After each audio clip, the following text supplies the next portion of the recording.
Romans 8. So then, brothers and sisters, we are debtors, not to the flesh, to live according to the flesh. For if you live according to the flesh, you will die. But if by the Spirit you put to death the deeds of the body, you will live. For all who are led by the Spirit of God are children of God. For you did not receive a spirit of slavery to fall back into fear, but you have received a spirit of adoption, when we cry, Abba, Father. It is that very Spirit bearing witness with our spirit that we are children of God. And if children, then heirs, heirs of God, and joint heirs with Christ, if, in fact, we suffer with him, so that we may also be glorified with him. That's probably a good place to stop. When we cry, Abba, Father, it is that very Spirit bearing witness with our spirit that we are children of God. Coakley's basic thesis is that in this verse is encapsulated the most important experiential warrant for Trinitarian language of God. In this verse is encapsulated the most powerful experiential warrant for Trinitarian language about God. She says that you can basically think about the experience of the Trinity in three ways. The first, that you have the Father. Justin, could you use a different? Yeah. I can't see it.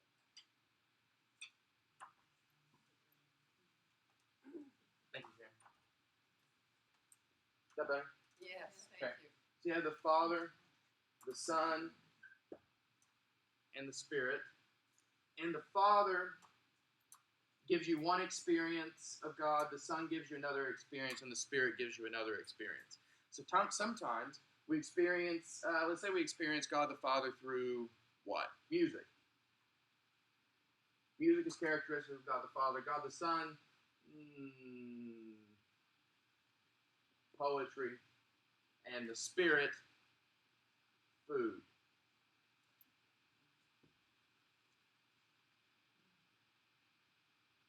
So you basically have the idea that you experience the Father whenever you hear music, the Son whenever you do poetry, the Spirit whenever you do food. These are just examples. I'm not being serious about these things, of course.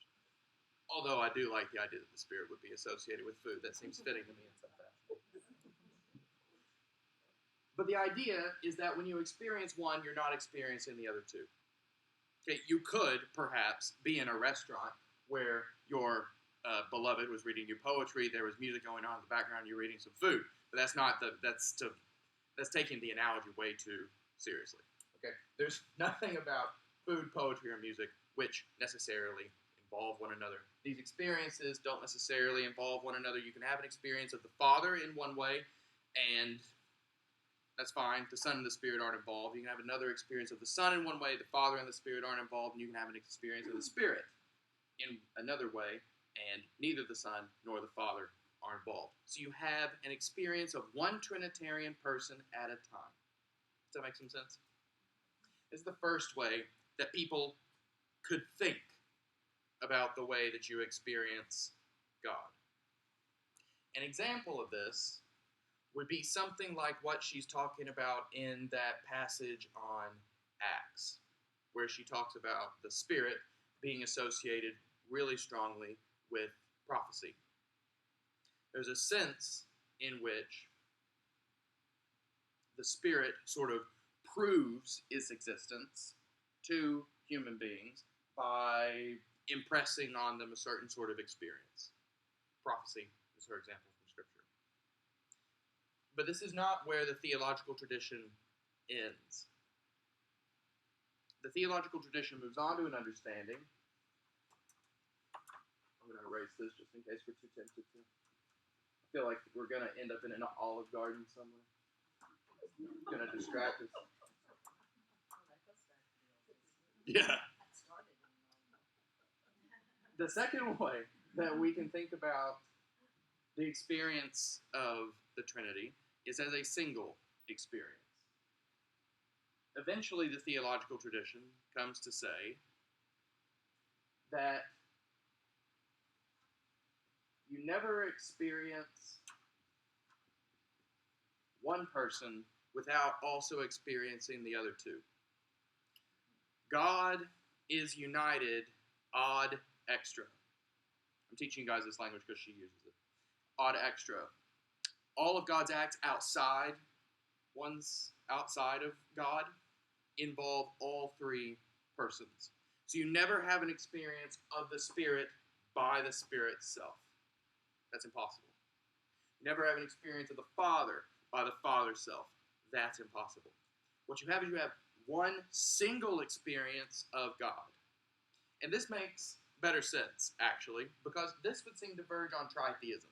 This would seem to verge on the idea that you've got three different gods floating around somewhere, and you can have a separate experience of all three of them. There are particular sorts of human experiences that are associated with each of them. But the temptation is to think that in the end, there's really just three things up there, and they're not really involved with one another. Of course, we don't think that's true.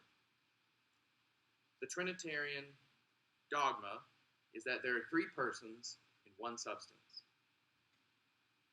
Three persons in one substance. So there's only one God, but this God is a God in three persons.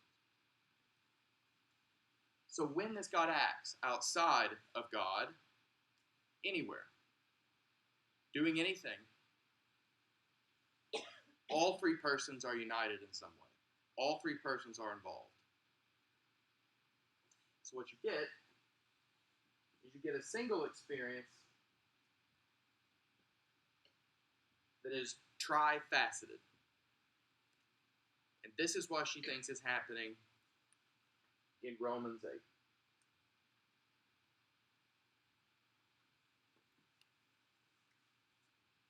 You can count three characters in the following verses. When we cry, Abba, Father, that's one. It is that very Spirit, two, bearing witness with our spirit that we are children of God, three. Children being the kind of slot of the Son.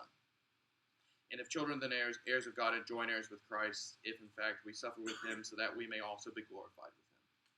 So in this single experience of prayer, you have a single experience of God that has three facets to it. Three components, as it were. Three actors. When you pray in this way, you basically enter into the conversation between the Trinitarian persons. You pray, and you hear the Trinity talk to itself. Is one way to think about it. This is where her incorporative Trinity comes from. This is what she means by the incorporative Trinity, or the reflexive Trinity. We'll flesh that out more in just a minute.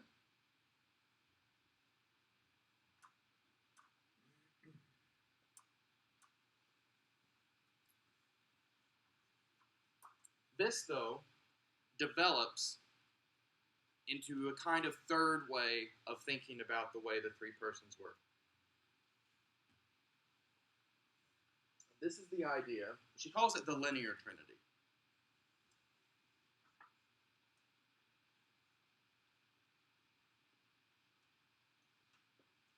Think about lining up the three Trinitarian persons horizontally.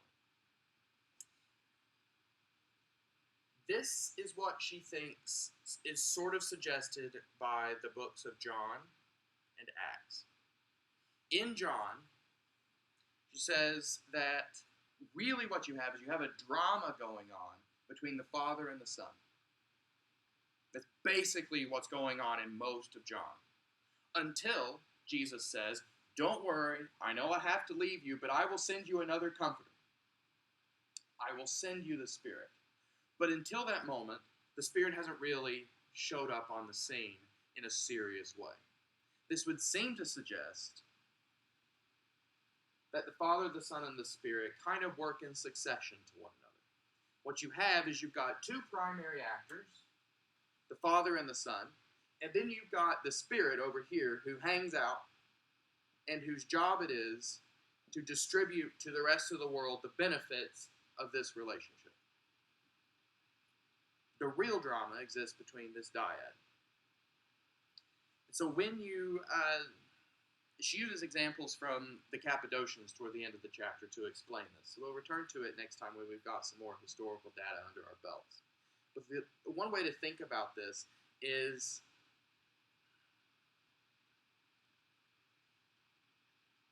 it's like the Spirit is your gateway into God. And it's like you pretend you're like climbing up God like you're climbing a chain or something like that. Okay, so here's our chain. You have the Spirit at the bottom, the Son, and the Father at the top. And so you grab onto the Spirit, and then you climb your way up to get to the Son, and then you climb your way up more to get to the Father. She says this is sort of the temptation of this sort of thinking. And she gives you a quote from Gregory of Nyssa where it basically sounds a lot like this. Like you're pulling a chain, and first you get the Spirit, then you get the Son, and then you get the Father. This is what she calls the linear view of the Trinity.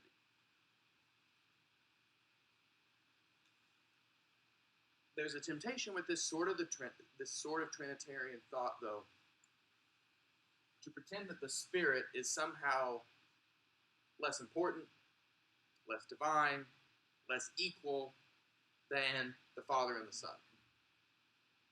The trouble is that, creedally, that's impossible. She's trying to argue that many of these later theologians, and by late, I don't mean incredibly late, I mean like 4th century, some of these later 4th century theologians are always, they might tend to forget the special particular contribution of the Spirit and sort of relegate it to a role that's really just cashing out everything that actually goes on between the Father and the Son. The distinctions between this and this are complicated. These are like ideal types.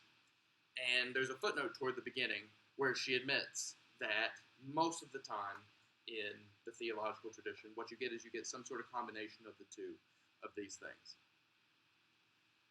So it can be hard to parse them out. But this is the general idea of what she's doing. You have the incorporative Trinity, the idea that God acts through a single experience, like prayer, taking you into God, that's trifaceted. And then you've got this, which is like first you get the Spirit, then you get the Son, then you get the Father. The temptation is to read this in a hierarchical way, like you could order the Father first, the Son second, and the Spirit third. Even if you protest that all three persons are equal, which all of these 4th century theologians would do, you might still, in effect, subordinate the Spirit or render it less important than the other two. This is what she's talking about. Her claim is that you would not be able to do this unless you had forgotten just how important the Spirit was to your prayer life. That's one way of reading the argument of the chapter. I've had a conversation with a couple of you, not just this past year, but over the last couple of years, about why in the world we think there are three in God. Why three? It's an interesting question. Coakley's actually obsessed with this question. Why three? Why not two? Why not four? Why not 6, 7, 9? Why not 1? Why three? There are a couple of reasons. The first reason, which really covers all of them, is that God reveals God's self to us in such a way that Trinitarian description is demanded. That sounds really abstract. It's not supposed to be abstract. When you read the New Testament, there are three characters on the stage: the Father, the Son, and the Spirit. There's Jesus, right, who we come to understand as the Son. There's the one Jesus talks to, the one Jesus calls his Father. Then there's the Spirit, who appears at baptism, at Jesus' baptism by John the Baptist, or during the Annunciation of Mary, or as the Paraclete, the Comforter, that Jesus sends to the church after he has to be crucified, buried, risen, and ascended. There are three characters. We come to figure out that all three of these characters make a claim to divinity in some way. It's important that when we encounter any of these three figures, the Father, the Son, and the Spirit, we're not dealing with something less than God. We're dealing with God, God's self. It's actually with God that we have to do when we encounter the Spirit, for example. If it's not, then we're encountering some sort of demigod. And that would not only have problematic consequences for monotheism, and Christianity does claim to be monotheistic, notwithstanding all of its Trinitarian talk, but it would also have terrible effects for our piety. Think about it this way. If you're praying, let's just call it, just say the spiritual being, and the spiritual being that you come into contact with through prayer is not actually God, then who is it? What is it? It's these sorts of questions, it's these sorts of anxieties that drive the early church to define God in this Trinitarian way, saying there are three persons and one substance. It cashes out in prayer of this particular sort. But prayer of this particular sort, as we talked about last time, has some odd and potentially dangerous and anxiety-laden consequences with regard to sex and gender that I'll return to in just a moment. But I want to return to this. I want to return to the incorporative Trinity and flesh it out just a little bit more before we move on.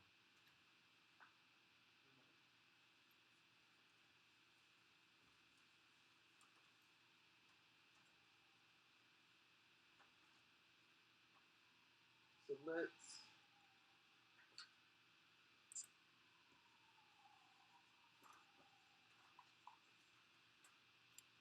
put the Father up top again.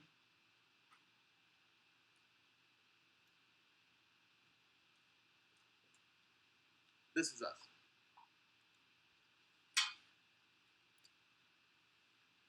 Here's the Spirit. You can't see that.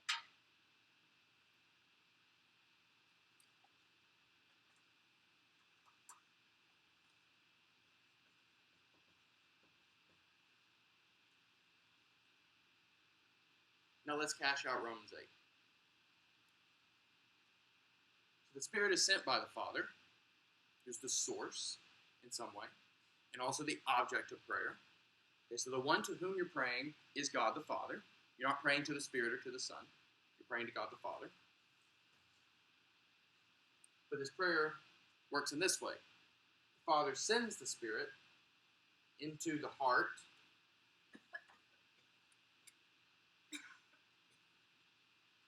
prayer.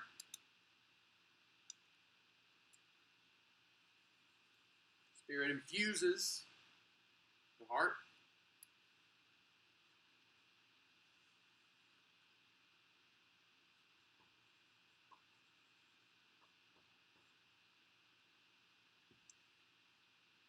And bears witness with our spirit, says with our spirit, Father. This would catapult the human being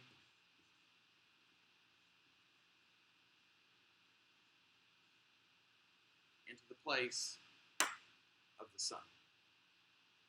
You're now a child of God. You're a son, not a slave. What you end up with, and this is why it's reflexive, okay? It's incorporative. We see how it's incorporative. This is how we make our way into the Trinity, right? At the end of this scheme, you're in the middle of it all. The reason why it's reflexive is because it starts out from the Father. Proceeds into the human being through the Spirit, and the Spirit talks back to the Father through you, putting you into the place the Son. So the Trinity reflects itself in this way. That's why she calls it reflexive. There's this up-down movement. The Spirit comes from God into us, and the Spirit prays within us back to the Father. We'll see this cash out in field work, not in this chapter, but in the next one. Field work with charismatic Anglicans. The idea, she says, is that when you're praying, you begin to feel that something is praying inside of you. It's not just you. It is you, but it's also something other than you. And this something other than you that is praying inside of you is different than the something to which you're praying. Does that make any sense?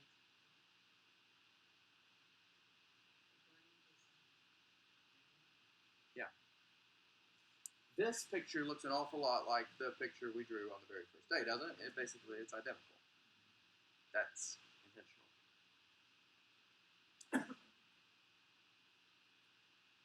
The Spirit prays within us with sighs too deep for words, was the way that we cashed it out last time. Or maybe it was the time before that. That's also from Romans 8.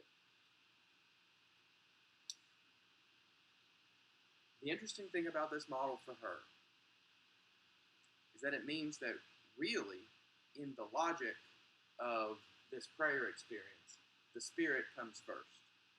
Now, I've been narrating it, trying to be as clear as possible by first talking about the Father sending the Spirit and so on. But if you read Romans 8, if you actually read Romans 8, that's not actually the order that comes in.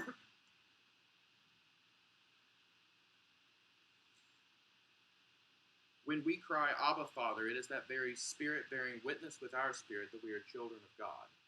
Without the Spirit bearing witness with our spirit, we wouldn't say, Father. The Spirit, in this sense, leads the way, she says. The Spirit leads the way in prayer in a way that, she contends, forces theologians never to forget the Spirit, as she thinks theologians who tend more toward the linear model might be tempted to forget the Spirit, or to relegate the Spirit to some less important role. As if all that the Spirit is doing is, cashing out all the good that is achieved in the drama between the Father and the Son. Here, the Spirit leads in our own experience. It's only on account of the Spirit entering into us that we cry, Father, and enter into the slot, the place of the Son. Where all of this gets worked out is page 111 through page 113. That's really all we've been doing, is working through those 3 pages. So she says on 112 at the end of the first full paragraph, note that the priority here, logically and experientially speaking, is given to the Spirit. The Spirit is that which, while being nothing less than God, cannot quite be reduced to a metaphorical naming of the Father's outreach. That's the danger. That's what I was trying to say when I was explaining that when you pray, you have this idea that there is something praying within you, and that this something praying within you is a different thing than the thing to which you're praying. That last bit is important. You could just think that the Spirit is like the arm of the Father reaching into you, right? It could just be the Father in another form. But she says it's not actually the way that prayer cashes out. You have the sense that you're entering into a genuine conversation between 2 others. It's not just that the Spirit is a metaphor for the Father's outreach. The Spirit is a character in the drama of prayer. It is not that the prayer is having a conversation with some distant and undifferentiated deity, and then is being asked rather arbitrarily to apostatize or to make into a person. Okay, that's all apostatize means. that conversation or relationship into a person, the Spirit. Rather, there is something admittedly obscure about the sustained activity of prayer that makes one want to claim that it is personally and divinely activated from within. And yet that activation, the Spirit, is not reducible to that from which it flows, the Father. There is something about prayer that makes it seem like its realization in our souls is on account of something other than that toward which our prayer is directed and that from which our prayer flows.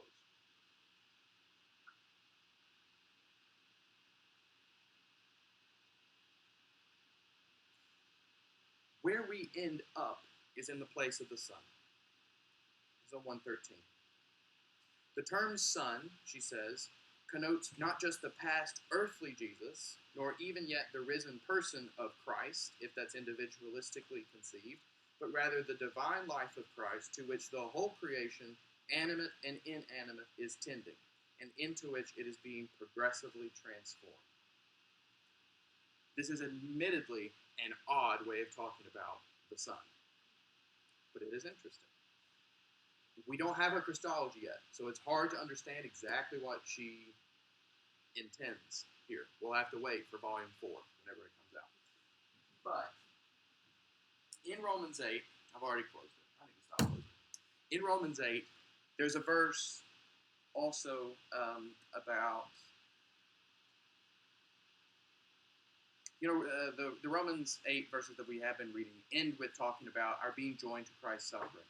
Later on in that chapter, there's talk about the whole creation groaning for redemption. This, for her, is the Son. The Son is meant to include the whole creation, the whole cosmos, as it groans for its redemption, as the Spirit enters into it and prays inside it with sighs too deep for words.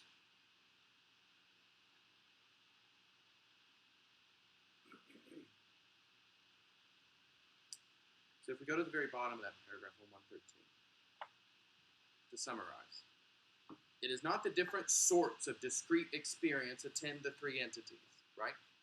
It's not as if the Father plays music, the Son reads poetry, and the Spirit makes you really nice food. Perhaps indeed, this is why Paul notoriously slides between God, Christ, and Spirit in straining to express the almost inexpressible in Romans 8. Rather, the prayer's total perception of God, is here found to be ineluctably trifaceted. You have one experience that has three components. The Father is both the source and the ultimate object of your desire, of divine desire, The Spirit is that irreducibly distinct enabler and incorporator of that desire in creation, is that which makes the creation divine, and the Son is that divine and perfected creation.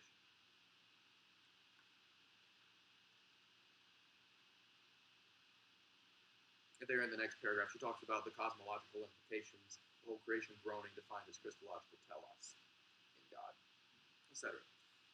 I think that the closest that we've gotten to having a hint of what Coakley means by that are in her Gifford lectures.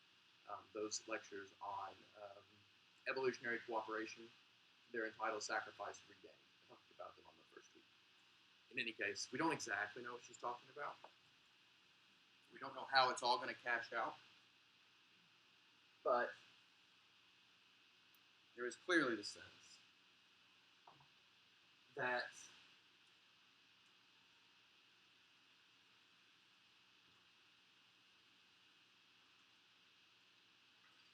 the whole world, the whole universe, in fact, is eventually to be included, eventually to be slotted in to the place of the Son.